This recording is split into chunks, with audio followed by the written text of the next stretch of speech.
Hey guys, I'm back again and I'm here to do another video for you. And today I will be talking about my Normandy book club and what we will be reading next school year, 2023-2024. So I do this video every year for the book club that I run here in Normandy. It consists of my friends and we're a bit of a kind of a strange bag group, but we have been reading together for I don't know, maybe 15, 16 years we've been reading together. So this list is long, but not as long as it usually is. So I hope I can do this in one swoop and it won't be too long. So I've got everything here on my computer and let's just get started. Okay, so the first book on the list is Belle Canto, and that's by Ann Patchett. Now, this is a book that has been on my TBR forever. Have not read it yet, but my book buddy, Christy from Brown Girls Booking Podcast, this is one of her favorite books, and she's always talking about how much she loves this book. So I'm gonna get to it, whether it's picked or not, but let me just tell you a little bit what it's about. It says somewhere in South America at the home of the country's vice president, a lavish birthday party is being held in honor of the powerful businessman, Mr. Hosakawa. Roxanne Cross, opera's most revered soprano, has mesmerized the international guests with her singing. It is a perfect evening until a band of gun-wielding terrorist takes the entire party hostage. But what begins as a panicked, life-threatening scenario slowly evolves into something quite different, a moment of great beauty as terrorists and hostages forge unexpected bonds and people from different countries become compatriots, intimate friends, and lovers. Okay, so this sounds like it would be kind of an interesting read, and I feel like this could bring out some good book club discussion. So that's the first one on the list. Next on the list, we have Demon Copperhead by Barbara Kingsolver. Now, my book club has already read two books by Barbara Kingsolver. The first one being The Lacuna, and then I think it was the year of 2020, we read Unsheltered. So if this gets picked, this will be our third Barbara Kingsolver. So clearly we are Barbara Kingsolver lovers. So I'm going to read a little bit so you can understand what this one is about. Now, this is one that has been all over the place. I'm sure you know it. It says, set in the mountains of southern Appalachia. This is the story of a boy born to a teenage single mother in a single wide trailer with no assets beyond his dead father's good looks and copper-colored hair, a caustic wit, and a fierce talent for survival. In a plot that never pauses for breath, relayed in his own unsparing voice, he braves the modern perils of foster care, child labor, derelict schools, athletic success, addiction, disastrous loves, and crushing losses. Through all of it, he reckons with his own invisibility in a popular culture where even the superheroes have abandoned rural people in favor of cities. So there we have it. So Demon Copperhead is a book that it came out at the end of last year. I think it was in November of last year. And it has been like gaining ground like mad. So it was on the Women's Prize Longlist, and it has currently been shortlisted. So there you have it, Demon Copperhead. Okay, the next book on your list, you know who suggested this one. One of my favorite books. The Last Thing You Surrender by Leonard Pitts Jr. Okay, so Pulitzer Prize winning journalist and best-selling novelist Leonard Pitts Jr.'s new historical page-turner is a great American tale of race and war, following three characters from the Jim Crow South as they face the enormous changes World War II triggers in the United States. I'm not going to read you anymore because I've been talking about this book forever and ever. Amen. You know, I love it. I love it. I love it. It'd be great if we chose it I think it would make great discussion, and I think people would be very surprised. It's a really, really good book. Next book on the list is Count the Ways by Joyce Maynard. Now, this is a book that I picked up when I was at the Festival America in September of 2022. And I discovered Joyce Maynard because I didn't know this writer, but I had so many people, talking about her and saying, oh yeah, you would love this, you would love this. So I picked up 2 Joyce Maynard books. This is one of them. And I thought it would be interesting to see if the book club ladies would be into this one. I'm not sure. We'll see. So it says, in her most ambitious novel to date, New York Times bestselling author Joyce Maynard returns to the themes that are the hallmarks of her most acclaimed work in a mesmerizing story of a family, from the hopeful early days of young marriage to parenthood, divorce, and the costly aftermath that ripples through all their lives. Now, it sounds like one of those family stories, and this is one of the main reasons why I picked it up, because I love a good family story. Okay, next book on the list. I know this book. I read it when it came out. I don't know, when did it come out? It came out in 2003. I might have read it a year after or so. It's called Eats, Shoots, and Leaves, The Zero Tolerance Approach to Punctuation. Now, the person who suggested this book, I'm not really sure if they knew what they were doing when they were suggesting this book. Yeah, I don't want to talk about, punctuation and grammar, at the book club, but, that's just me. So it says, in Eats, Shoots, and Leaves, former editor Lynn Truss, gravely concerned about our current grammatical state, boldly defends proper punctuation. She proclaims in her delightfully urbane, witty, and very English way that it is time to look at our commas and semicolons and see them as the wonderful and necessary things they are. Using examples from literature, history, neighborhood, signage, and her own imagination, Truss shows how meaning is shaped by commas and apostrophes and the hilarious consequences of punctuation gone awry. Okay, I mean, like I said, I read it back in the day. Do I really want to read it again? Not really. And yeah, I don't know. This can either be a really, really good exchange because some of us, the majority of us are UK, British, and then the other half are American, but the other half is technically 4 people, which has now been reduced to 3 people because one of them has to work on Saturdays now. And and then there's a couple of this 2 French and 1 Bulgarian and 1 Colombian American. So, I don't know if anybody's going to feel like talking about punctuation, but okay, go figure. I don't know. We'll see.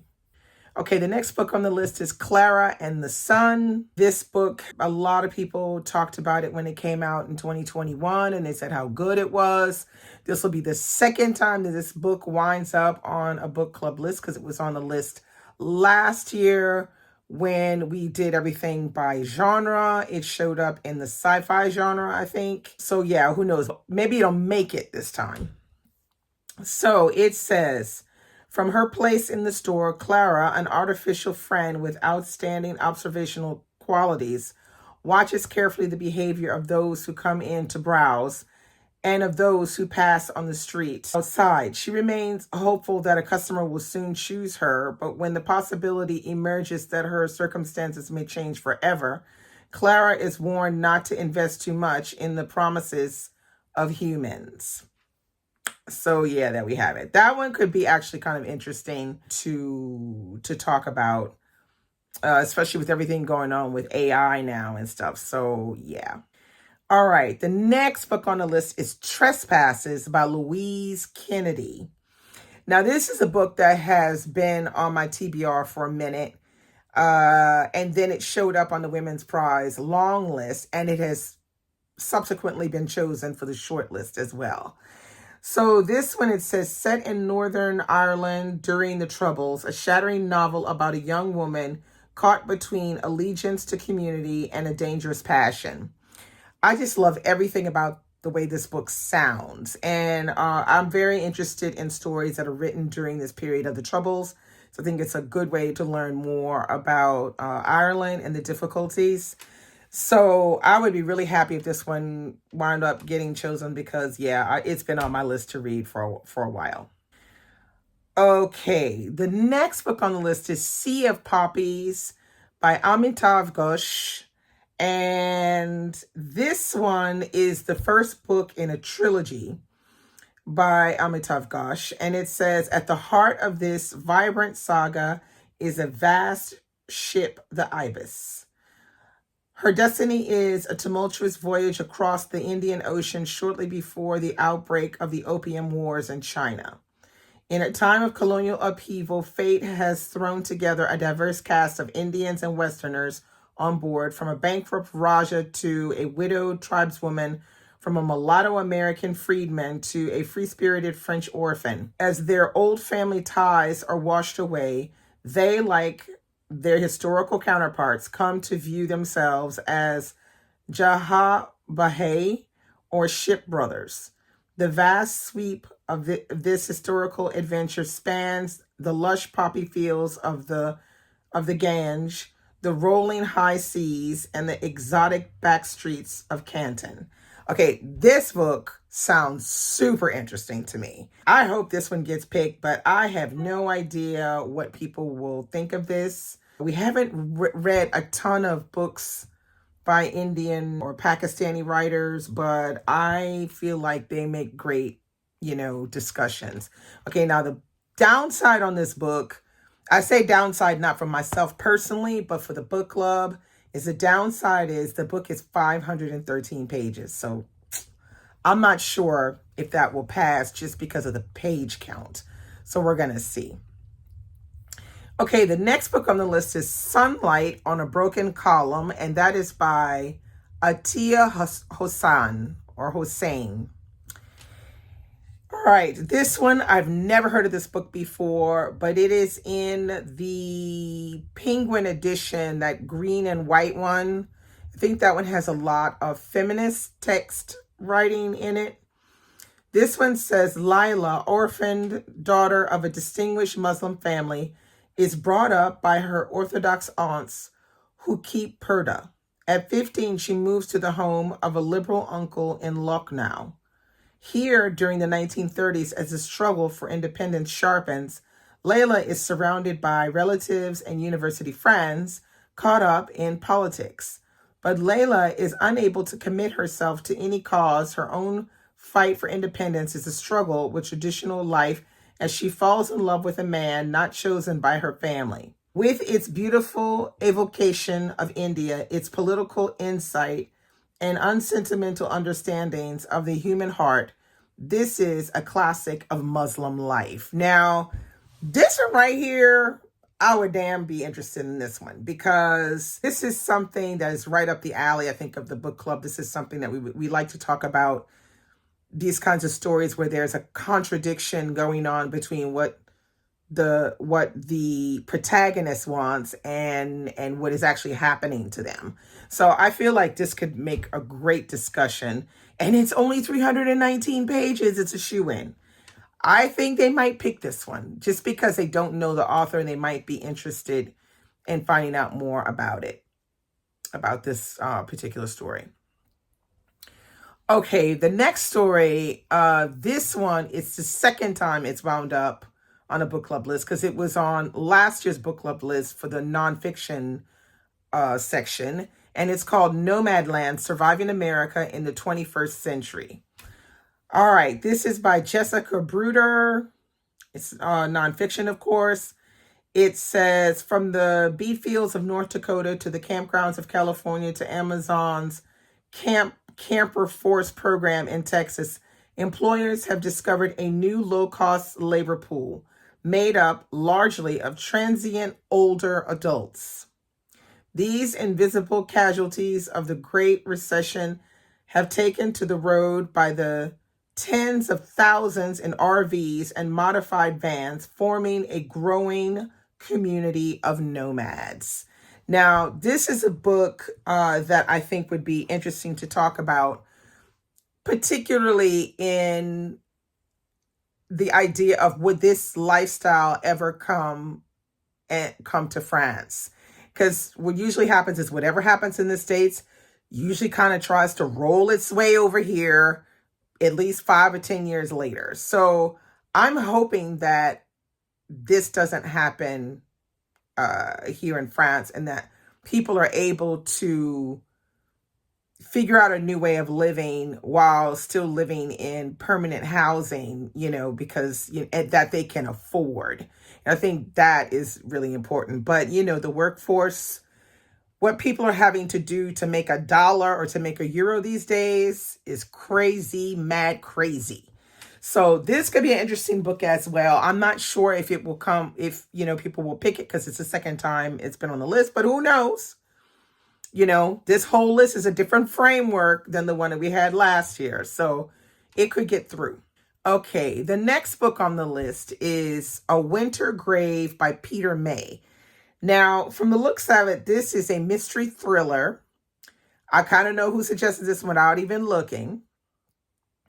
But it says it is the year 2051. Warnings of climate catastrophe have been ignored and vast areas of the planet are underwater or uninhabitably hot. A quarter of the world's population has been displaced by hunger and flooding, and immigration wars are breaking out around the globe as refugees pour into neighboring countries. By contrast, melting ice sheets have brought the Gulf Stream to a halt, and northern latitudes, including Scotland, are being hit by snow and ice storms. It is against the backdrops that Addie, a young meteorologist checking a mountaintop weather station, discovers the body of a man entombed in ice. Okay? So this could be kind of interesting as well. The thing is, I'm not sure how much conversation thrillers will procure in the discussion, because I feel like we did discuss a lot with The Dry, and I think that was mostly because The Dry was Australian, so there was a lot of differences to the life we're living, and it was also in the country on farmland and stuff like that in Australia, so it made for a different backdrop, so it was a lot to discuss and stuff. I'm not sure about this one. I think it sounds interesting as a thriller. I don't know if it'll get picked because we don't often pick thrillers in the book club. It's just from statistics wise, but who knows? It might get through. Okay, the next one is called The Outrun, and it's a memoir by Amy Liptrot. Okay, I don't know who Amy Liptrot is. I'm assuming she's somebody UK. But it says, when Amy Liptrot returns to Orkney after more than a decade away, she is drawn back to the Outrun on the sheep farm where she grew up, approaching the land that was once home. Memories of her childhood merge with the recent events that have set her on this journey.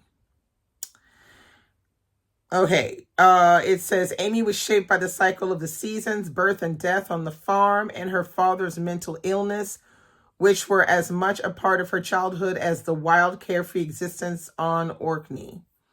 But as she grew up, she longed to leave this remote life. She wanted to move to London and found herself in a hedonistic cycle. Unable to control her drinking, alcohol gradually took over. Now 30, she finds herself washed up back home on Orkney, standing unstable at the cliff edge, trying to come to terms with what happened to her in London. I mean, okay. I personally don't want to read it, but I don't know. I don't think this book will make it through. Yeah, I personally don't think it'll make it through. I hope to God it doesn't make it through, because I don't want to read this. I really don't want to read it. Yeah. Okay, the next one is called Call the Midwife, a true story of the East End in the 1950s. Now, this is a trilogy called the Midwife Trilogy, and this is book number 1. It's by Jennifer Worth. It says, Call the Midwife is a most extraordinary book and should be required reading for all students of midwifery, nursing, sociology, and modern history. It tells of the experiences of a young trainee midwife in the East End of London in the 1950s and is a graphic portrayal of the quite appalling conditions that the East Enders endured. This book is going to be interesting because Call the Midwife is a show. I mean, I've not watched it that much, but I have watched a couple of episodes of Call the Midwife. Pretty interesting stuff. But I feel like this would make a very good book club discussion. The book isn't too long, 340 pages. I kind of want to read it. That would make my nonfiction books kind of go up because I'm not reading a ton of you know me, I got to struggle to get that nonfiction in. But that sounds like it could be good. So yeah, Call the Midwife. Okay, the next book is called Tomorrow and Tomorrow and Tomorrow, and it's by Gabrielle Zevin. Now, this book took the internet by storm when it came out in, let's see, when did it come out? When it came out in 2022 last year. I think I saw it everywhere. Everybody was reading it. I don't know. I wasn't really drawn to this book, but I hear that it's very, very interesting. It says, on a bitter cold day in the December of his junior year of Harvard, Sam Monsieur exits a subway car and sees, amid the hordes of people waiting on the platform, Sadie Green. He calls her name. For a moment, she pretends she hasn't heard him, but then she turns and a game begins, a legendary collaboration that will launch them to stardom. These friends, intimate since childhood, borrow money, beg favors, and before even graduating college, they have created their first blockbuster, Ishigo. Overnight, the world is theirs. Not even 25 years old, Sam and Sadie are brilliant, successful, and rich, but these qualities won't protect them from their own creative ambitions or the betrayals of their hearts. So this book it's categorized as fiction, contemporary, romance, literary fiction, and historical fiction. So I don't know if I really want to read this book because when it came out in 2022, I was still not attracted to it enough to actually want to pick it up. So who knows? Maybe it'll be good and get picked. I have no idea. I'm a bit torn on this one. All right. The next book is Q for Query, and this is by Sue Grafton. Here again, this is another thriller mystery. So this is the Kinsey Milhone series. So it goes by the letters of the alphabet. So this is Q. It says she was a Jane Doe, an unidentified white female whose decomposed body was discovered near a quarry off California's Highway 1. The case fell to the Santa Teresa County Sheriff's Department, but the detectives had little to go on. The woman was young. Her hands were bound with a length of wire. There were multiple stab wounds, and her throat had been slashed. After months of investigation, the murder remained unsolved. So this one, for me personally, is a no, because no, I don't really care about that series. Okay, the next one is called Death Dance, and this is the Alexandra Cooper series. This is book 8. So I hope this isn't going to be problematic if somebody, if we actually vote this one in. It's by Linda Fairstein, and it says, teaming up with longtime friends, NYPD's Mike Chapman and Mercer Wallace, Assistant DA Alex Cooper investigates the disappearance of a world-famous dancer, Natalia Galanova, who has suddenly vanished backstage at Lincoln Center's Metropolitan Opera House. During a performance, the three colleagues are soon drawn into the machination of New York City's secretive theatrical community, where ambition takes many forms, including the most deadly. Among Galanova's lovers is Joe Burke, the colorful, strong-willed boss of the Burke organization, one of 4 family companies that own all the legitimate theaters on Broadway. The aging ballerina was using Burke to help revive her career at the time of her disappearance. This is another one. It's another thriller mystery. I mean, I wouldn't mind reading this one. It sounds really interesting because it has that theater aspect to it. But will it get picked? I have no idea. Doesn't have a great rating though. I mean, it's an okay rating. It's 3.82, so I guess it's fine for a mystery thriller. So we will see, but I'm not so sure. Okay, the next book on the list is The Glass Palace by Amitav Ghosh. Here again, and it says a rich layered epic that probes the meaning of identity and homeland, a literary territory that is as resonant now in our globalized culture as it was when the sun never set on the British Empire. Set in Burma during the British invasions of 1885, this masterly novel tells the story of Raj Kumar, a poor boy lifted on the tides of political and social chaos, who goes on to create an empire in the Burmese teak forest. When soldiers forced the royal family out of the glass palace and into exile, Raj Kumar befriends Dolly, a young woman in the court of the Burmese queen, whose love will shape his life. He cannot forget her, and years later, as a rich man, he goes in search of her. The struggles that have made Burma, India, and Malaya the places they are today are illuminated in this wonderful novel by the writer Chitra Divankaruni, calls a master storyteller. So this is another one that sounds super interesting, and it's a standalone. Now, I don't know which one will get picked. Now, this one is kind of long too. It's 486 pages, but I bet you this one is going to be real good. It sounds extremely interesting, and it seems to have a real strong historical fiction base, and I love historical fiction. So I hope this one gets picked, but yeah, I don't know. I really don't know. Okay, so the next one on the list is The Storied Life of A.J. Fikry.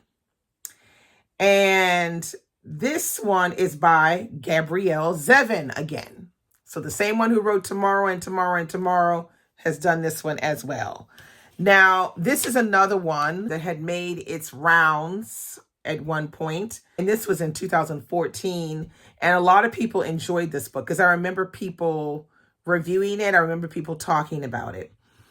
It says, on the faded island book sign hanging over the porch of the Victorian cottage is the motto, "No man is an island, every book is a world." A.J. Fikry, the irascible owner, is about to discover just what that truly means.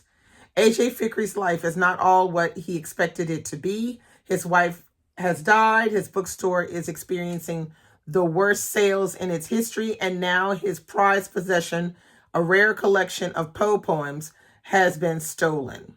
Slowly but surely, he is isolating himself from all the people of Alice Island. From Lambias, the well-intentioned police officer who's always felt kindly toward Fikry, from Isame, his sister-in-law, who is hell-bent on saving him from his dreary self, from Amelia, the lovely and idealistic, if eccentric, nightly press sales rep who keeps on taking the ferry over to Alice Island, refusing to be deterred by AJ's bad attitude. Even the books in his store have stopped holding pleasure for him. These days, AJ can only see them as a sign of a world that is changing too rapidly.